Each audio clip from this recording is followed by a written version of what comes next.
प्रिय विद्यार्थियों, आज हम स्नातक प्रथम वर्ष में प्रयोगवाद और नई कविता की प्रमुख प्रवृत्तियों का अध्ययन करेंगे। हम देखते हैं प्रयोगवाद और नई कविता। इसका समय 1943 से लगभग 1960 तक माना जाता है। वैसे देखा जाए तो 1943 से 53 तक का 10 वर्ष का समय ही इसमें स्वीकार किया जाता है, क्योंकि उसके बाद में जो नई कविता का टाइम शुरू हो जाता है। नई कविता 1953 से 1960 के बीच में चलती है। तो हम दोनों को एक साथ ही ले लेते हैं, प्रयोगवाद और नई कविता। 1943 में अज्ञेय के संपादक तत्व में 7 कवियों, जिसमें मुक्तिबोध, नेमिचंद्र जैन, भारत भूषण अग्रवाल, प्रभाकर माथुर, गिरिजा कुमार माथुर, रामविलास शर्मा और स्वयं अज्ञेय, इसका एक संग्रह तार सप्तक नाम से प्रकाशित हुआ, जो अज्ञेय ने स्वयं निकाला था। इसमें इन कवियों की कविताओं के साथ उनके वक्तव्य भी थे। सभी कवियों द्वारा प्रयोग शब्द का बार बार उल्लेख किए जाने के कारण इस काव्य धारा को प्रयोगवाद नाम दे दिया गया। यह नाम इतना प्रचलित हुआ कि 1954 के बाद उभरने वाली नई कविता को भी इसने 1960 तक दबाए रखा। यद्यपि 1953 के बाद की जो कविता है उसको हम नई कविता कहते हैं, लेकिन इस प्रयोगवाद का नाम 1960 तक हमें हिंदी साहित्य प्रभावी दिखाई देता है। इसलिए 43 से 60 तक का काल प्रयोगवाद कहलाता है। हालांकि इसके बाद भी कविता के क्षेत्र में नवीन प्रयोग होते रहे, नई प्रवृत्तियां पैदा होती रही, किंतु उनमें और प्रयोगवाद बनाम नई कविता में कोई विशेष अंतर नहीं आ पाया। इस अति यथार्थवादी काव्य धारा में नएपन, बौद्धिकता की प्रधानता के कारण साधारणीकरण की भावना का अभाव पाया जाता है। प्रयोगवाद के प्रवर्तक, आरंभकर्ता एवं सर्वश्रेष्ठ कवि सच्चिदानंद, हीरानंद, वात्स्यायन, अज्ञेय रहे। उनके काव्य में प्रयोगवाद की सभी विशेषताएं आसानी से उपलब्ध हैं। अज्ञेय ने 4 सप्तकों का, पहला 1943, दूसरा 1951, तीसरा 1959 और चौथा 1979 में प्रकाशन किया। इन पुस्तकों के 28 ही कवि प्रयोगवाद और नई कविता के मुख्य कवि कहलाए, क्योंकि हर सप्तक में 7 कवि थे और 4 सप्तक इन्होंने निकाले, तो इसलिए टोटल 28 कवि हुए। तो यही प्रगतिवाद के प्रमुख कवि कहलाए, जिसमें अज्ञेय, मुक्तिबोध, भारत भूषण, नेमिचंद्र जैन, धर्मवीर भारती, कीर्ति चौधरी, केदारनाथ सिंह, सर्वेश्वर दयाल सक्सेना आदि महत्वपूर्ण कवि थे। ये प्रयोगवाद एवं नई कविता के प्रमुख कवि माने जाते हैं। अज्ञेय की रचना इत्यलम, हरी घास पर क्षण भर, बावरा अहरी, कितनी नावों में कितनी बार, आंगन के पार द्वार, इंद्रधनुष रोंदे हुए, अरियो करुणा प्रभामय। धर्मवीर भारती की रचना ठंडा लोहा, 7 गीत वर्ष, अंधायुग, कनुप्रिया। गिरिजा कुमार माथुर की मंजीर, नाश और निर्माण, धूप के धान, शिलापंख चमकीले। मुक्तिबोध की चांद का मुंह टेढ़ा है, बुरी बुरी खाक धूल। भारत भूषण की अग्निलीक, ओ अप्रस्तुत मन, छवि के बंधन। प्रभाकर माथुर की मेपल, सौपन भंग, अनुक्षण। भवानी प्रसाद मिश्र की गीत फरोश, चकित है दुख। शमशेर बहादुर सिंह की कुछ कविताएं, चुका भी नहीं हूँ मैं, उदिता। जगदीश गुप्त की नाव के पांव, हिमबिद, शब्ददंश। रघुवीर सहाय की आत्महत्या के विरुद्ध, हंसो हंसो जल्दी हंसो। दुष्यंत कुमार की जलते हुए वन का वसंत, साये में धूप, एक कंठ विस्पाई इत्यादि प्रयोगवाद और नई कविता के प्रमुख कवि एवं उनकी काव्य कृतियाँ हैं। अब हम देखते हैं उनकी प्रयोगवाद और नई कविता की कुछ प्रवृत्तियाँ, कुछ सामान्य विशेषताएं जो इसमें पाई जाती हैं। प्रयोगवाद और नई कविता अति यथार्थवादी काव्य धाराएं हैं। इनमें व्यक्तिवादी दृष्टिकोण की प्रधानता के कारण उत्कट अहमवाद, अनर्गल प्रलाप, बौद्धिकता, कुंठा, निराशा, अवसाद, क्षण का महत्व, भदेश का चित्रण, दमित यौन वासना, व्यंग्य, सामाजिक दृष्टि एवं नवीन के प्रति आग्रह, ये सब इसमें मिलता है। सबसे पहले हम देखते हैं उत्कट अहमवाद। प्रयोगवादी धारा के कवियों में व्यक्तिवादिता की भावना इतनी उत्कट रूप में विद्यमान है कि वे अहमवाद का शिकार बन गए। अर्थात उसमें व्यक्तिवाद की धारणा के कारण स्वयं का वर्णन ज़्यादा किया गया है, इसलिए वे अहमवाद की सीमा तक चले गए हैं। अपने व्यक्तिक अहम के आगे वे सामाजिक बंधनों को शिथिल एवं तिरस्कृत मानते हैं। उनका काव्य आलोचकों को शिक्षा देने के लिए है तथा लेखक किसी बंधन में बंध के काव्य रचना नहीं करता, ऐसी उनकी मान्यता है। अपने महत्व एवं अहमवाद के आगे वे सभी को नगण्य मानते हैं। जैसे मैं रथ का टूटा पहिया हूँ लेकिन मुझे फेंको मत। अर्थात धर्मवीर भारती की कुछ पंक्तियाँ हैं, उसमें वो कहते हैं कि यद्यपि मैं रथ का टूटा हुआ पहिया हूँ लेकिन उस पहिए की भी उन्होंने उपयोगिता साबित की है। अर्थात अपने आप को इतना महत्वपूर्ण मानते हैं कि एकदम से अनुपयोगी होने के बाद भी वो समाज से अलग नहीं हटना चाहते, अर्थात अपनी उपयोगिता साबित करना चाहते हैं। साधारण नगर के साधारण घर में मेरा जन्म हुआ, बचपन बीता अति साधारण साधारण खान पान, तब मैं एकाग्र मन जुट गया ग्रंथों में, मुझे परीक्षाओं में विलक्षण श्रेय मिला।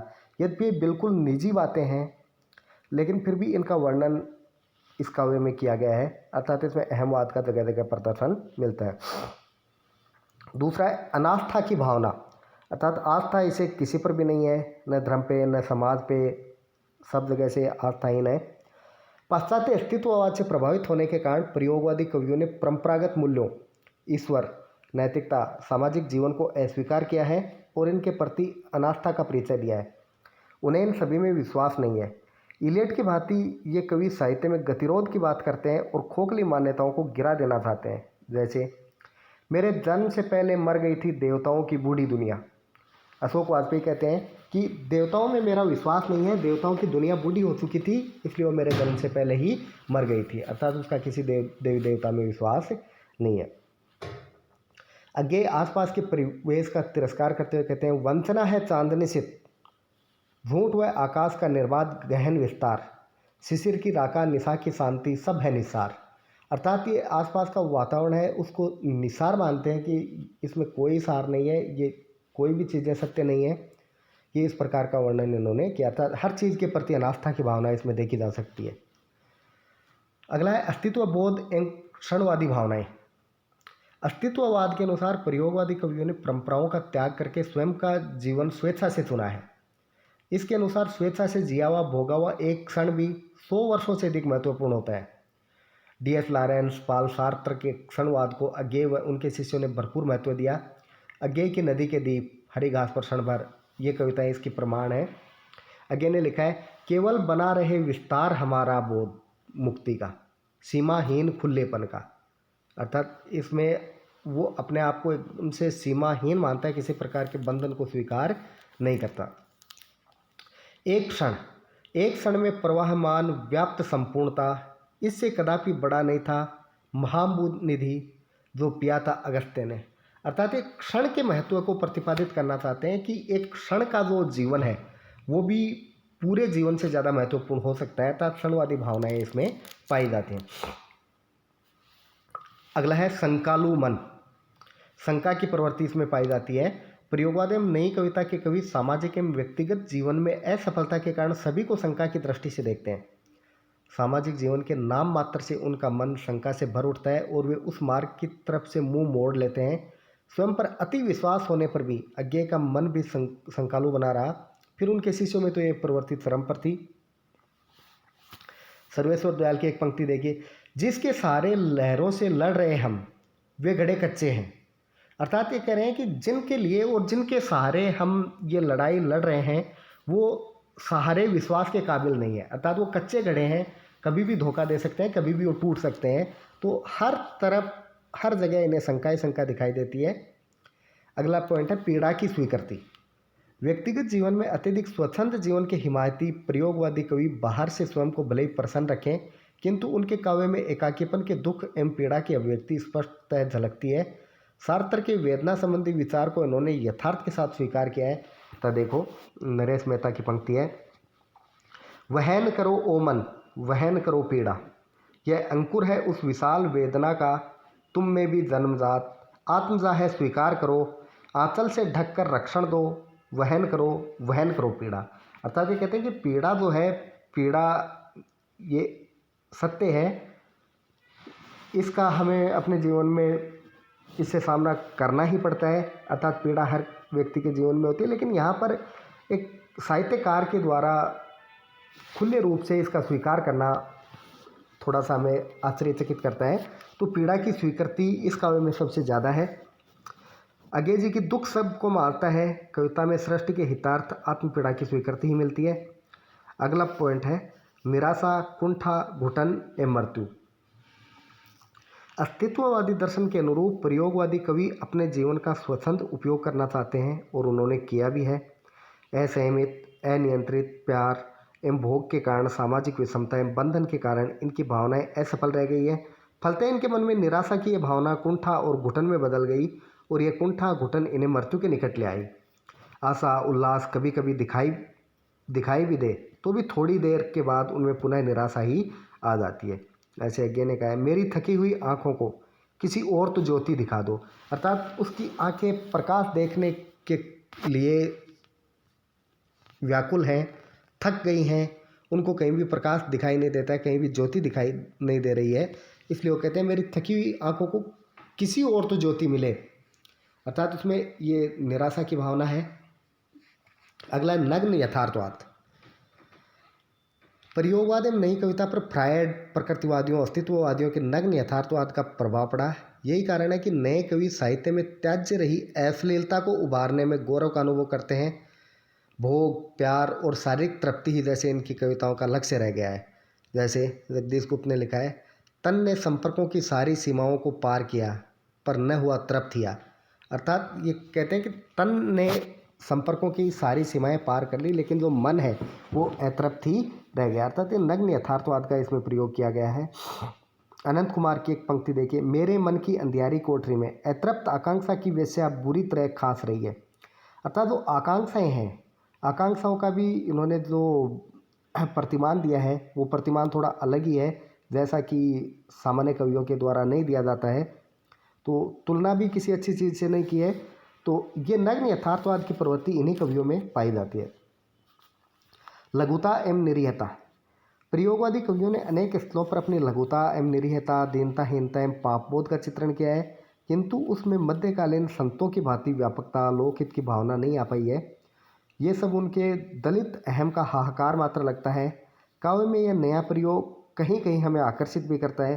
देखिए अज्ञे ने क्या कहा है, मैं ही हूँ वह पदाक्रांत रिरिया कुत्ता। अर्थात इसमें अपनी जो स्वीकृति है वो बड़े ही सहज ढंग से की गई है कि कभी भी कवि अपने आप को हीन वगैरह प्रदर्शित करना नहीं चाहता, लेकिन इसमें बताया गया है कि मैं कुत्ते के समान पदाक्रांत हूँ, अर्थात जिसका कोई महत्व नहीं है। ऐसी लघुता की भावना इन कवियों में देखने को मिलती है। अगला भदेश का चित्रण अर्थात भद्देपन का चित्रण। काव्य में जो भद्दापन होता है, जो अश्लीलता है, इसका चित्रण इसमें किया गया है। प्रयोगवादी कवियों का तन एवं मन ही नहीं अपितु उसकी बुद्धि भी भद्दी जान पड़ती है, क्योंकि उन्होंने अपनी अस्वस्थ सौंदर्य चेतना में विकृत मानसिकता के वशीभूत होकर सर्वथा त्याज्य, कुरूप, असुंदर, भद्दे दर्शकों को रुचि सहित काव्य में स्थान दिया है। आगे मूत्र सिंचित भूमि पर खड़े धैर्यवान गधे की प्रशंसा करते हैं तो उनके शिष्य उनसे भी 2 कदम आगे जान पड़ते हैं। यथा देखो, लगता है कहीं कोई ठोर नहीं आज का मनुष्य, गर्भ से धक्के देकर निकला हुआ ऋषिपुत्र। राजेंद्र किशोर की एक पंक्ति है। अर्थात गर्भ से भी धक्के देकर जिसको निकाला गया है, ऐसा भद्दापन का चित्रण हमारे प्राचीन कवियों में हमें कहीं पर भी देखने को नहीं मिलता, जैसा इस नवीन प्रतिमानों के चक्कर में इन कवियों ने किया है। मुद्रा राक्षस की पंक्ति देखिए, मोहब्बत एक गिरे हुए गर्भ के बच्चे सी होती है। तुलना करने के लिए जो उपमान दिए हैं वो उपमान भी इसमें भदेश का चित्रण करते हैं। अगला पॉइंट है बौद्धिक शुष्कता एवं दुरूहता। नए कवि अनुभूति भावना के स्थान पर बौद्धिकता एवं विचारों से प्रेरित होकर काव्य रचना करते हैं। उनके मत से बौद्धिकता में भी एक रस होता है और बौद्धिक युग की आवश्यकता है बौद्धिक काव्य की रचना करना। इन कवियों की कविता पढ़ने पर ज्ञात होता है कि कविता बुद्धि से भी परे की वस्तु है, क्योंकि उसे पच कर बनाया गया है। इस बौद्धिक सुस्तता के कारण इनकी कविताएं साधारणीकरण से रहित है, अर्थात जो भी पात्र पढ़ता है वो उसका अर्थ लगा पाने में सक्षम नहीं होता है। मुक्तिबोध की है देखो, तीव्र गति अति दूर तारा वह हमारा, शून्य के विस्तार नीले में चला है और नीचे लोग उसको देखते हैं, नापते हैं गति, उदय और अस्त का इतिहास। अर्थात ये बौद्धिकता के चक्कर में काव्य को कितना दुरूह बना दिया है ये इन पंक्तियों से स्पष्ट है। निश्चय ये कविता बौद्धिक और शुष्क है, पाठक पच कर मर जाए तो अर्थ ज्ञात नहीं हो सकता। इसी कारण ये काव्य दुरूह एवं कठिन हो गया है और असंबंध प्रलाप बनकर रह गया। अज्ञे ने भी कहा है, नए मोहल्ले की ऊंची ऊंची इमारतों के बीच से लांघता हुआ विलायती मलाई की बर्फ खाई थी। कोई तुकबंदी नहीं है, कहीं कैसा कुछ भी नहीं है, केवल काव्य को दुरूह बना दिया है, शुष्कता इससे आ गई है। तो ये इस काव्य में देखने को मिलता है। अगला विषय वैविध्य, अर्थात अनेक प्रकार के विषयों का चयन इसमें किया गया है। प्रयोगवादी कवि अपने आसपास दूर से दूर की छोटी बड़ी वस्तुओं को अपना काव्य विषय बनाने में नहीं हिचकते। सामान्य से सामान्य विषय भी उनकी कविता का शीर्षक बन सकता है। कुत्ता, चूड़ी का टुकड़ा, चाय की प्याली, बाटा की चप्पल, साइकिल, होटल, दाल, तेल, लकड़ी, पकौड़ी, फटी ओढ़ने की चिंदियाँ, सायरन, बाथरूम इत्यादि पर उन्होंने अनेक कविताएं लिखी। मतलब विषय में बहुत ज़्यादा विविधता है, विषय का विस्तार है, हर चीज़ पर इन्होंने कविता लिख दी है। सर्वेश्वर दयाल सक्सेना की पंक्तियाँ देखिए। बैठकर ब्लेड से नाखून काटे, बड़ी हुई दाढ़ी में बालों के बीच की खाली जगह छांटे, सिर खुजलाएं, जमुआएं, कभी धूप में आए, कभी छाँव में जाएं। अर्थात हर छोटी से छोटी चीज़ है उसको काव्य का विषय इन्होंने बना लिया है।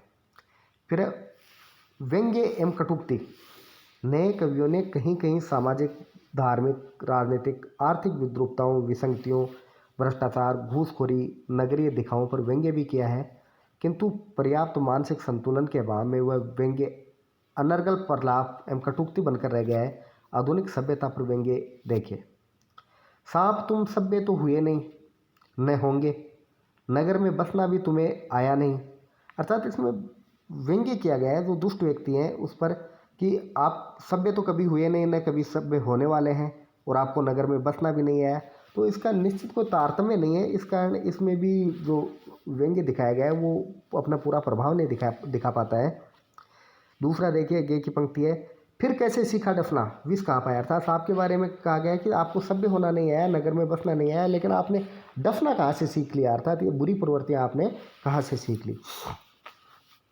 अब हम देखते हैं इसकी भाषा और शैलीगत कुछ प्रवृत्तियाँ। प्रयोगवादी कवियों की भाषा मुक्त छंद से युक्त गद्यमयी है। अर्थात गद्य भाषा में इन्होंने ज़्यादा लिखा है, छंद के बंधन इसमें नहीं है, मुक्त छंद का प्रयोग किया गया है, जिसमें कोमलता, भावना के स्थान पर बौद्धिकता, कठिनता एवं शुष्कता विद्यमान है। इन कवियों ने दर्शन शास्त्र, मनोविज्ञान, भूगोल, विज्ञान एवं ग्रामीण बोलचाल की दुसाध्य शब्दावली का प्रयोग के नाम पर इन्होंने अपनाया है, जो जन सामान्य की समझ से प्रेषित होती है। नवीनता के मोह में इनकी भाषा एक अनर्गल प्रलाप बनकर रह गई है। नए बिंबों, प्रतीकों एवं उपमानों के इन्होंने नए नए प्रयोग किए हैं।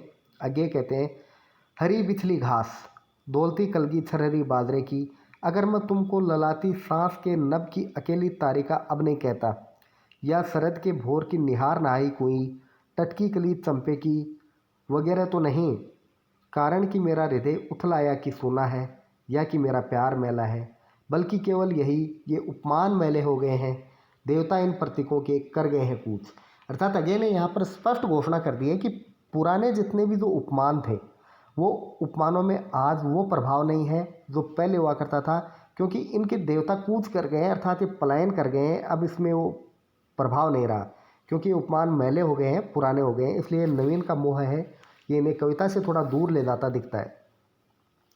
कुछ उदाहरणों से इनकी नवीन शैलीगत प्रवृत्तियाँ स्पष्ट हो जाती हैं जो इन्होंने नवीन के चक्कर में, नए नए प्रयोग के चक्कर में किए हैं। वो देखो, नए प्रतीक देखो, प्यार का बल्ब फ्यूज हो गया। यद्यपि ऐसा प्रयोग कहीं भी हमें मध्यकालीन काव्य में या आधुनिक काल के प्रारंभ में नहीं मिला, लेकिन अब नए नए प्रतिमान इन्होंने ले लिए हैं। नए उपमान देखो, ऑपरेशन थिएटर सी, जो हर काम करते हुए भी चुप है। किसी चीज़ की तुलना करनी है तो ऑपरेशन थिएटर की कहाँ ज़रूरत है, लेकिन यहाँ पर इन्होंने ऐसी ऐसी चीज़ों से तुलना करके अपनी जो नवीनता है उसका परिचय देना चाहा है। बिजली के स्टोव से जो एकदम सुर्ख हो जाती है। नए बिंब देखो, बिछी पैरों में नदी जो दर्द की रेखा, नदी को दर्द की रेखा से जोड़ दिया है, कहीं कोई तारतम्य नहीं है। हो प्रकृतस्थ तनोमत, कटी छटी उस बाढ़ सरीखी। अर्थात प्रकृत होने के लिए कहता है, प्रकृति में स्थित होने के लिए कहता है कि सामान्य हो जाइए, उस कटी छटी बाढ़ के समान मत होइए। अब कहाँ व्यक्ति और कहाँ कटी छटी बाढ़। तो इस प्रकार से उन्होंने जो उपमान किए हैं वो सारे उपमान सही जगह पर प्रयुक्त नहीं किए गए हैं। नए कवियों ने इस तरह नवीनता के नाम पर विषय एवं भाषा शिल्प के क्षेत्र में अकाव्यात्मक, बेढंगे, क्लिष्ट, बौद्धिक, अश्लील प्रयोग करके कविता के साथ मनमाना खिलवाड़ किया है। लेकिन फिर भी एक तरह से हम ये कह सकते हैं कि हिंदी भाषा में जो नवीन प्रयोग और नए प्रतिमान नए उपमान, नए बिंब विधान है वो सर्वप्रथम इसी प्रयोगवाद में देखने को मिलता है। धीरे धीरे इसमें सुधार भी होता है और अच्छी कविताओं का भी इसमें धीरे धीरे आगमन होता है। धन्यवाद।